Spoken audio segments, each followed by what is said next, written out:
আমরা জানি যে কোনো ম্যাজিস্ট্রেটের কাছে উপস্থাপন করতে হয়, ম্যাজিস্ট্রেট শুনে এবং তাকে সিরিয়াস তখন তাকে বাতিল হয়। তার মানে হচ্ছে এটা ন্যায় বিচার প্রতিষ্ঠা, আপনার ন্যায় বিচার পাওয়ার শেষ আশ্রয়স্থল, জাস্টিসের লাস্ট রিসোর্ট, কিন্তু সেটাকে একেবারে ধ্বংস করে ফেলে দেওয়া হয়েছে।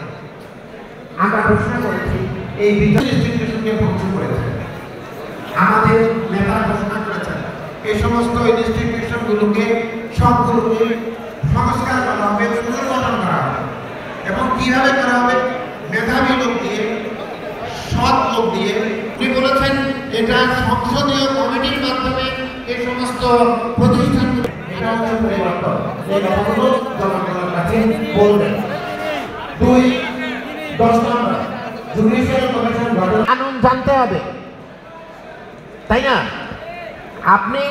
আপনি এমন লোককে দেবেন ক্ষমতা রাখে যে চেয়ারে বসলে ভুলে যেতে হবে সে বিএনপি, তাকে ভুলে যেতে হবে সে আওয়ামী লীগ, জামাত, তাকে বুঝতে হবে যে সে